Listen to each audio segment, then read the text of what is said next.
Hey folks, welcome back. Another quick video here on the restoration of this little Tom Thumb bike radio from 1949.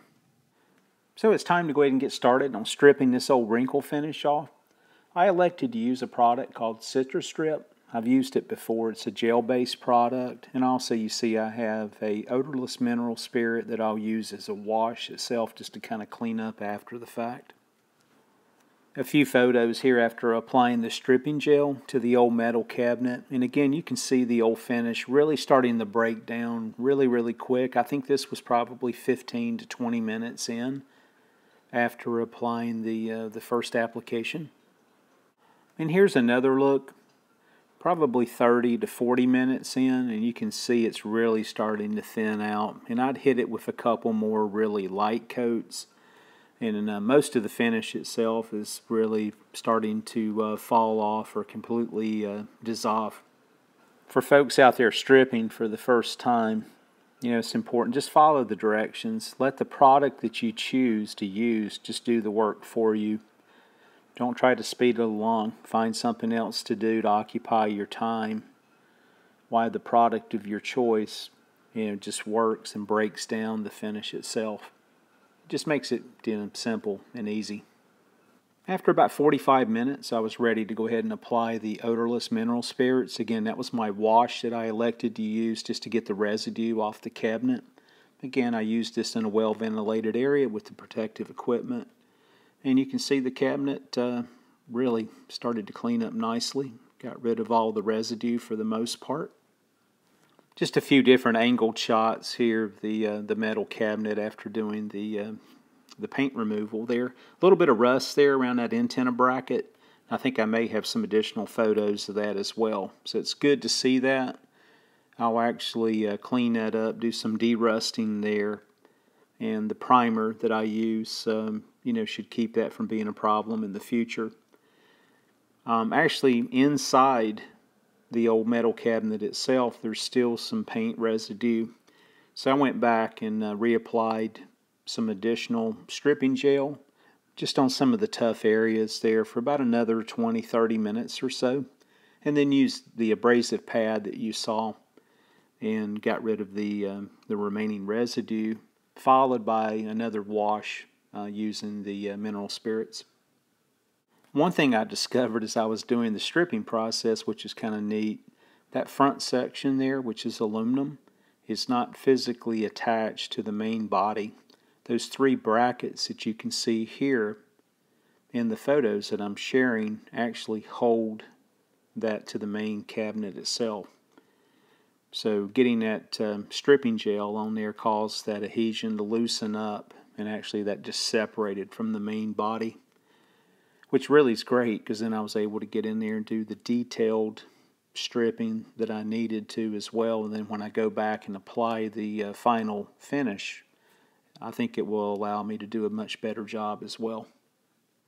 So this brought me to a point where I could really get all the the residue off again using the mineral spirits as a wash. And here are just some photos again. Up close and in detail, and you can see that the cabinet now is free of the original wrinkle finish, and I actually washed it off real good with water, then air dried it as well. One thing you may have noticed, I did not strip that back battery compartment piece that allows access into the back side of the cabinet. And I did that for a reason. I wanted to save that piece, so when I start kind of playing around or practicing, with this wrinkle finish, that I can somewhat match the existing with the color and the texture itself. So again, a few more photos here that I'm just sharing of the cabinet. I'll spend some time de-rusting the old metal cabinet here in a few different locations, apply primer, and we'll be good to go. Or at least that's the hopes. Here again is that back piece. I said I've still got to strip that, but I want to hold on to that. I also took some digital photos here, that label. There's some battery acid spill in there that I got to clean up, so I'll have that just in case I have to reproduce that particular label. So with the cabinet stripped, it's now time to move on and start practicing a little bit, applying the wrinkle finish here to some scrap. Here you can see I just picked up a small sheet of aluminum.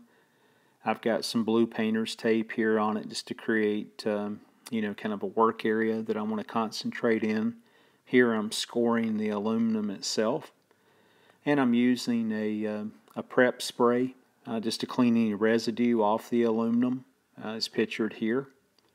And I'm just preparing that again for this self-etching primer that I'll use as well, that I've used in the past with great success. So I applied the primer and let it set up. And in this case, since I was really looking for a wrinkle finish, I didn't bother going back and doing any sanding.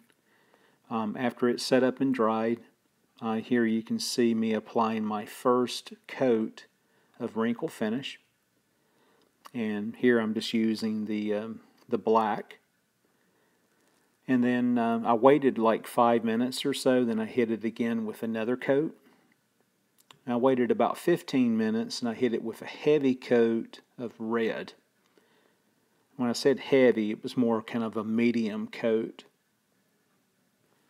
After allowing that last coat of wrinkle finish to get tacky, I pulled out the heat gun, and I didn't go with a real high temperature. I think they said that for this particular product you can actually bake it in the oven, or in an oven around 200 degrees. In this case, I think I'm trying to keep the ambient temperature somewhere around 100 or so. Again, this is more of just an experimentation, and here you can see again I've looking at the temperature there, the ambient temperature of the piece of aluminum. So I've got it just a little north of 100 degrees because I wanted to play around again with how thick of an application I needed to put on and how long I would actually have to heat that product to create the wrinkle finish or the desired end product.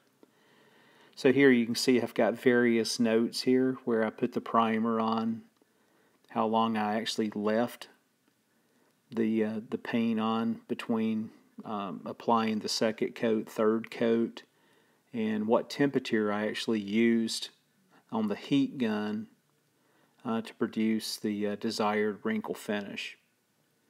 I've got, I think, 3 test locations on the front and 1 test location on the back.